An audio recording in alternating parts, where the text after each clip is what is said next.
see you all here, all settled in and comfortable. Now, I got to say, we did something like this in Henley-on-Thames for Iona's first book, and Tim, who was the person sitting in my position, had done the same exercise I've gone through, prepared a whole lot of questions. He asked Iona the first question, and an hour and a half later she stopped answering. Not the question he asked, but stopped answering. So hopefully... Good politician. Yeah, hopefully we're not going to go that way today. See, I've got my list of questions. They're on the shopping list to-do list. So my first one is rather interesting because Iona, when she finished high school, failed English. And yet here she is taking on a career as a photojournalist. Really? And then writing 2 books. So my first question is, how can someone who failed English actually write books? What a question. Thanks, Jeffrey. I don't always believe what humans tell me you can and cannot do. And I had a real passion for writing. And I actually thought that my O-level, which is high school exam, essay was amazing. But I got a D. And I was like, well, okay, fine. Then I gave up on it because I was told I was no good. So my first husband, it sounds like I've had many husbands. Jeff is my second husband, and I plan not to have any more, so it's fine. First husband, Neil, who I'm still good friends with. When I was working with Rothmans Williams Renault, the first race I actually did was with Ayrton Senna when he crashed and died. And I just really wanted to actually put my feelings down on paper about the whole weekend and what had happened, because 2 drivers died that weekend. And I wrote it out, and I was like, yeah, this is good. And I handed it to Neil, my husband, and he read it, and he just looked at me and he said, I would just stick with horse riding, Iona. So, interestingly, I actually... because of his words, I stopped writing, totally. And I think it was 5-6 years later that I started writing for myself. So, yeah. Okay.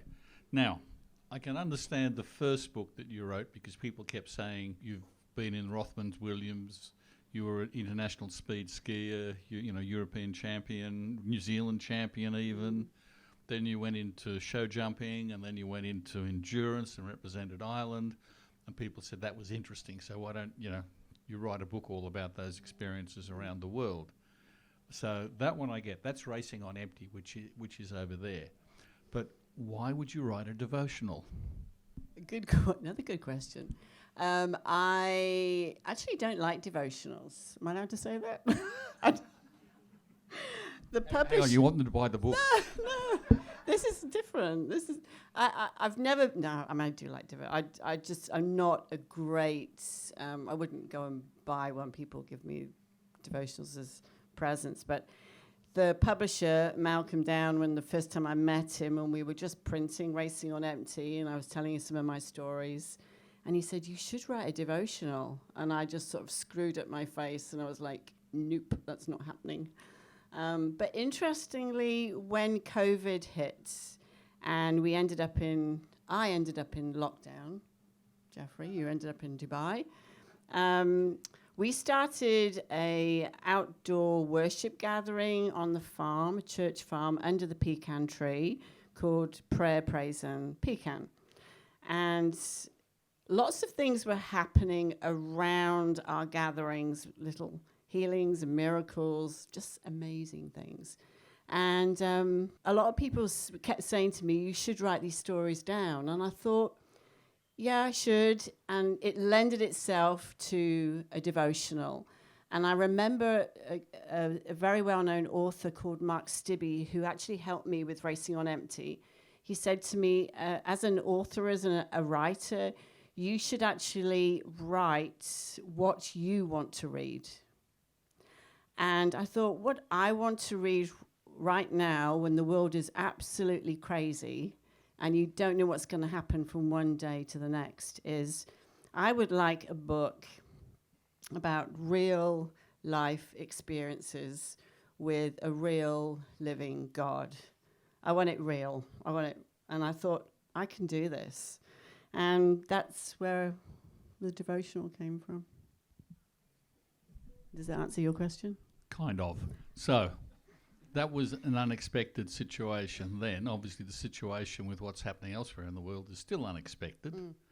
Now, so we'll move forward from there. And by the way, by telling people you don't like devotionals doesn't help us sell devotionals. You realise that. But this one's different. But I did note that in like the devotional there's also a section called Selling More Books.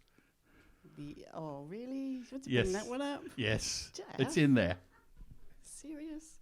Okay, so why would you launch Racing on Empty in the middle of a pandemic? Well, we did.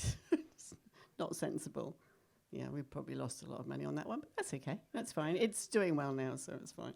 Yeah. Okay. Now, the other interesting thing about this book is if you look through it, every section of the book is illustrated by different artwork.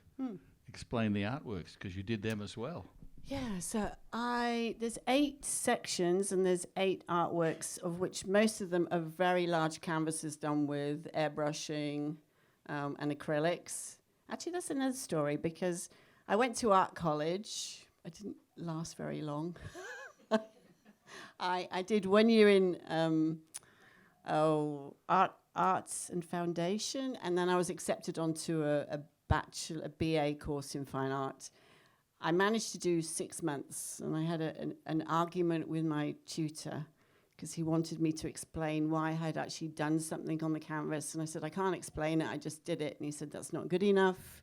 You have to actually explain your feelings. And I decided to instead jump on a plane and become a ski instructor, as you do. Can you explain the logic there of that? I don't get it. And by the way, I still don't get half the time that she still doesn't know how to explain things. She just does them. Yeah, that's blonde and Irish, Jeffrey. Don't go there. Don't go there. So when I met Jeff, I started painting again, remember? And it didn't really... And threw him out the window. Yes. I get so frustrated because what I had in my head, I couldn't put down on canvas. And I just get so frustrated, and I went through maybe 15, 20 paintings. They never saw light of day. They saw the garden. Well, they did. They saw the garden. And Jeff's many, many Christmas presents and birthday presents just didn't exist. And then when, it would have been 2007, which is the front cover of this book. I'd had a life-changing experience, had a bad time on the Irish team, and I realized that my path was all wrong, and practically God showed up in the kitchen one day, and then I started painting again. So I was actually able to finish paintings. I have no idea why. I just loved doing it, and I went from, this painting is actually quite small. It's in our living room at home. And then the other ones are huge. They're big canvases. And when I have time, I paint, and I enjoy it. And there's every single painting in there has a story, but you won't want to hear every single story tonight. Otherwise, we'll be here to midnight. Okay, so that's the artwork and the reason for writing it. But there are people here tonight that when they pick up this book, they're in there. Yeah. Because, as you said, they're real life stories. I mean, the one I liked was the M&Ms. You know, I kept saying chocolates. No. Cows. Yeah. Merlin and where's Amanda? Merlin and, can you remember? Munchkin. Yeah, Munchkin was the baby. Merlin, Munchkin, Myrtle. Yes. So our next door neighbour, Phil Bostock, who many of you know passed away, he'd called and he said he didn't have long, and would we take his pet cows? And I didn't think anything of it. I thought, I just said, yeah, no problem, put the phone down. I thought, what have I just done? Because they weren't fluffy, cute cows. They had a bad reputation in Chillingham. I actually met Merlin a couple of times coming around the corner, and he'd be standing in the middle of the road, and he was 1,000 kilo plus with big horns, and he would not move. You had to go around him, and he would just glare at you. So then I told Melinda and Amanda, we're getting these cows. They just sort of looked at me like with this blank expression. And I'm like, well, we have to. We've got to put them in with our guys. It will be fine. It will be fine. So we tried to befriend them. And we had them at Phil's place in a very ramshackle cattle yard. So we did fencing around the main area so they couldn't get out, and then we repaired the cattle yards, and we put them in for one night. Next morning we went down, no cows, gone. So I thought, no, we'll reinforce everything. So we reinforced the cattle yard. Merlin and his ladies all were in there. We went down the next morning, gone. It was all electrified as well. These guys have didn't they, Amanda? They went through electrics, they jumped barbed wire, and we were like, maybe we shouldn't have done this. And we had to get these cows 1.5 kilometers from the paddock next door to our cattle yards, which meant going through 9 gates, 5-6 paddocks, past 60 cattle, past our 12 horses. And the guy from the DPI said, you shouldn't be doing this, ladies, because you'll die. He said, they will Unfortunately, it was wrong. They will wreck your fencing. They will run through everything. And it was actually quite funny because we managed to keep them in one night, didn't we? And the next morning, Amanda, Tegan, Melinda and myself were just off the verge of Chillingham Road. And we said, we have to get on our knees and pray because we need divine intervention here. Because these cows were like glaring at us. And when we let them out, what they're going to do, we had to guide them through all these gates. And we'd actually took the whole day off to do this. And Don from the DPI was on call because he said we were, it was dangerous, we shouldn't do it. Everybody was telling us not to do it.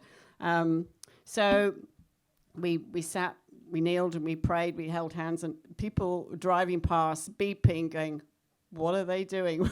Holding hands, praying with these cows glaring at us. Anyway, we let them out, and Amanda and Tegan went in front. The cattle followed behind. With hay. And Melinda and myself walked behind, and it was like puppy dogs. It was just so amazing. They just followed, and it took us 40 minutes. We got them into the cattle yards. Well, Melinda, I remember, fell on her knees from... My legs were jelly because I was like, we're going to, all we have to do is turn around and charge. And it was just so amazing. For us, that was divine intervention. And we called them the M&Ms, and we loved them dearly, but they weren't easy cows, but we changed them, I think. Hopefully. Okay, so that's one of the stories about people, but then there was the other time. I can remember you came back from Dubai. No sooner had you got back and you got this message that the farm manager and husband had bought a property and they were going to leave in 3 or 4 weeks' time. Yeah. And that was like, oh my God, what am I going to do?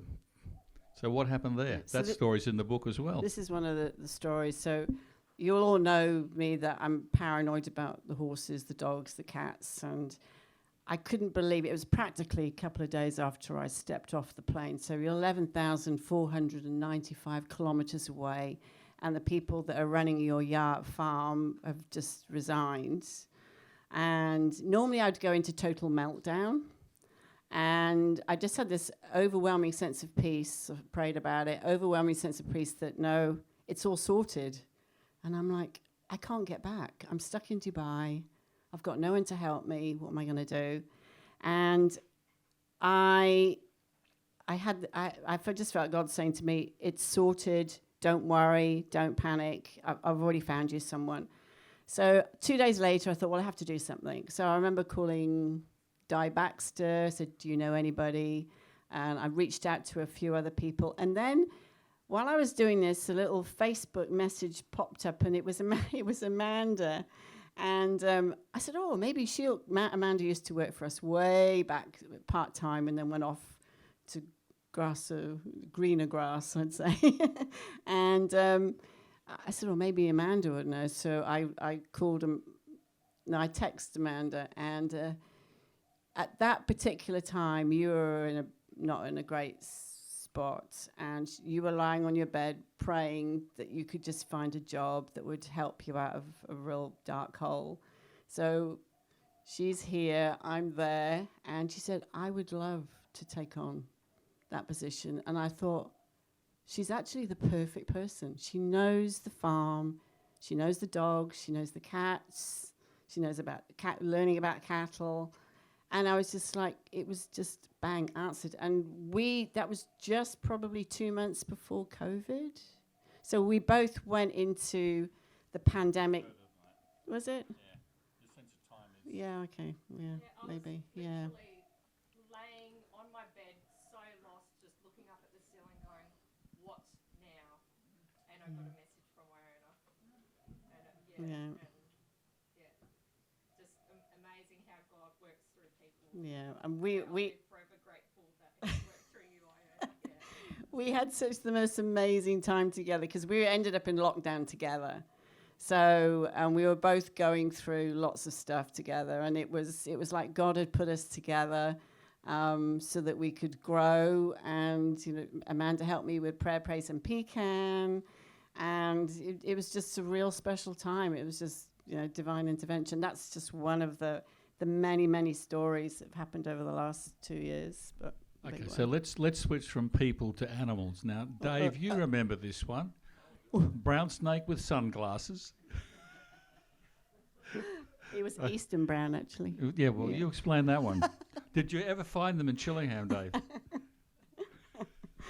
So there's a place in Scripture that says you can walk on cobras, stand on lions, or what, I can't remember the exact words.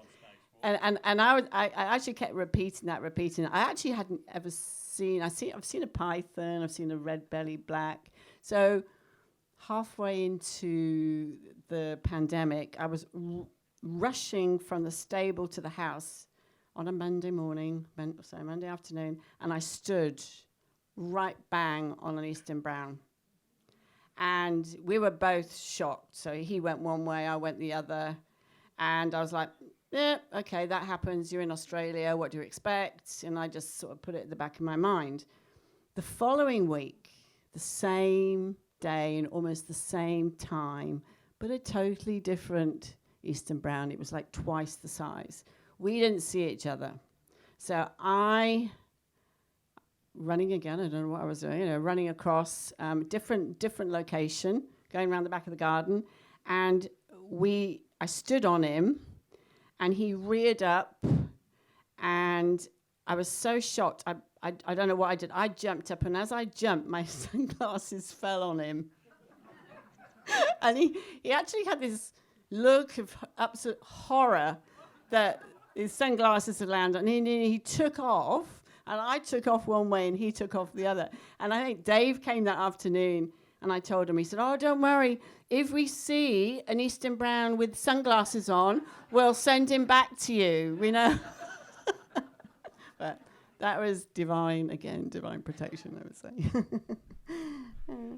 There's quite a few other animal stories in there as well. Yeah. Some of them are not so funny as that. Some of them were a little bit tragic. But the devotional is supposed to be a devotional for 40 days. If you actually buy the book, you'll find there's 41 in there. That's an extra. That's an extra couple of percent. Get one free. But this was the this one got added. Not because Iona wanted to give you an extra story. No. She's not that generous most of the time. But they don't believe you.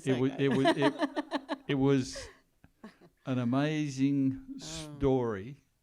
It wasn't Joan. It was, what was it? Matt, the vet. Greg's Oh, he's not. Yeah, he's not there anymore. Yeah. Basically said to Iona, unless you get this little foal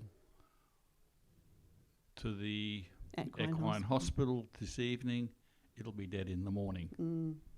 And this was COVID, border closures, etc. We couldn't get her out. So yeah. So Zara, who's one of our older mares, so it was her first foal, and we were so excited. So it was Melinda, Amanda, you were there? No.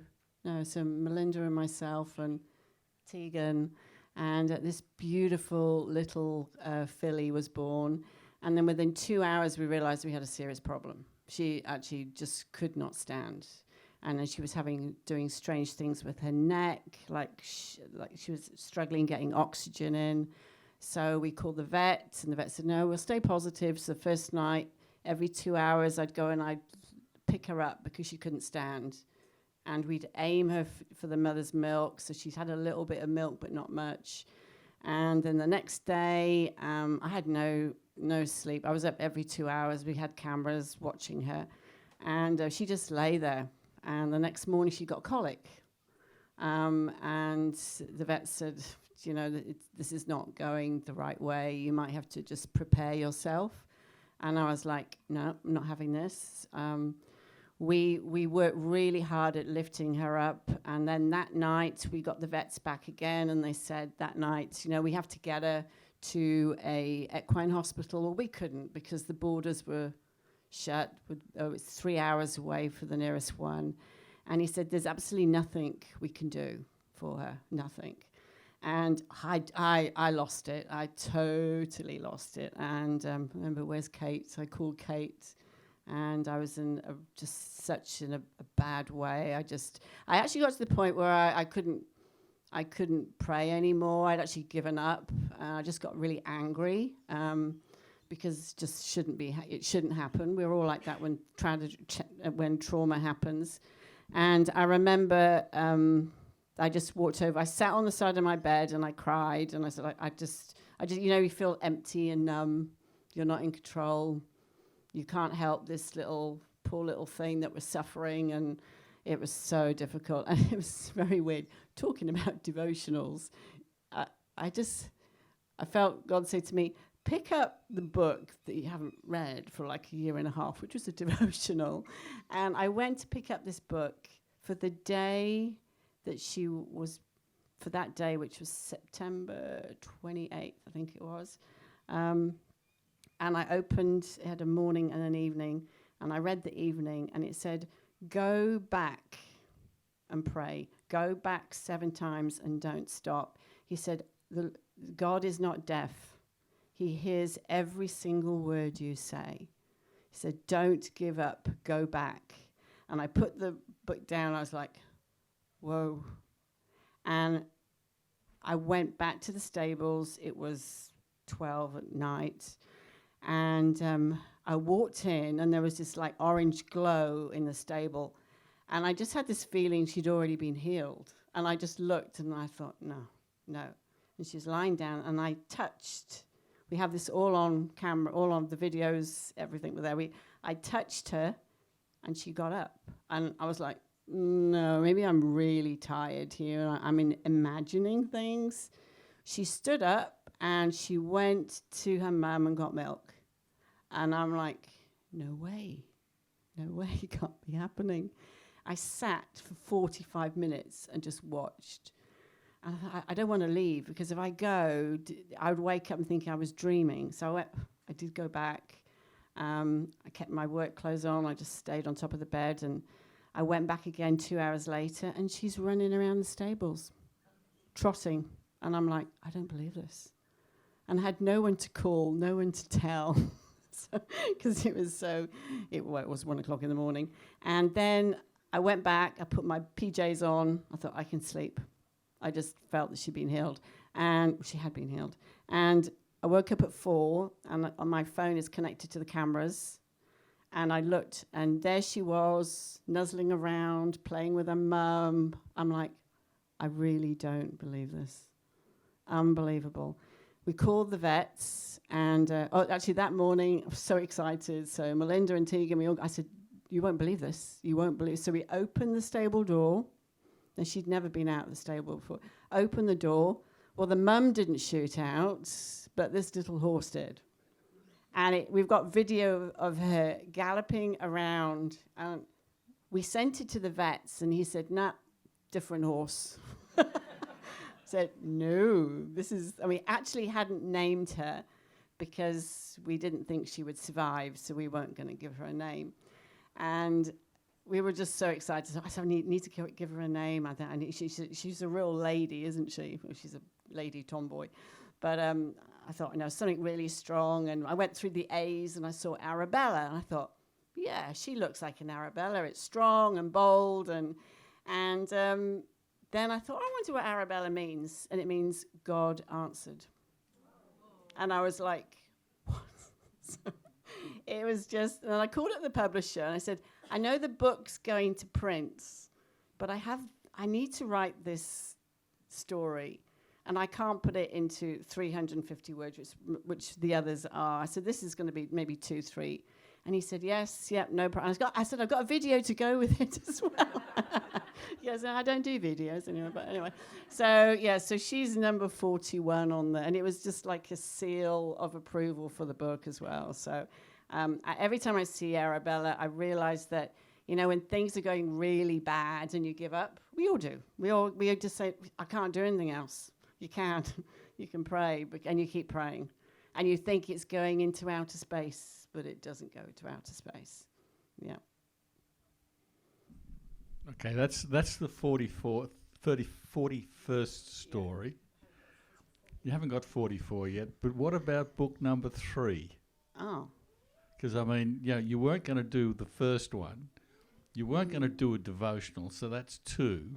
And things should come in 3, shouldn't they? Really? Well, I don't know. Hang on. Well, you did mention, though, that if you did do a third book... Well, your second husband. So... You just said earlier on... Oh, okay. Then again, you're a woman, you're allowed to change your mind, aren't you? Exactly. But didn't you say something about that if you did do a book, it'd be a funny one? Yeah. But it'd be about all your experiences here in Australia, and then you'd have to leave the country? Yes. What is book number 3? Well, I want to do a funny one. I want to just, for me, God gave us a sense of humour. We should use it. And in that joy and in that laughter. And, the last 10 years in Australia have been highly entertaining. But I kept saying, Jeff, I'd have to change everybody's names, but they'd soon work out who they were. And we might have to leave Australia, but it might be a bestseller. But, yeah, that is book number 3 is here and in here at the moment. So we shall see. And on that note... Maybe we should close because the comedy show is now ending and the serious stuff should begin. Now, what Iona wants to do is Iona wants every one of you to have one of these books to hold it up so we can do a group photo. Those that don't want to be in the photo, we have the bag to go over the head.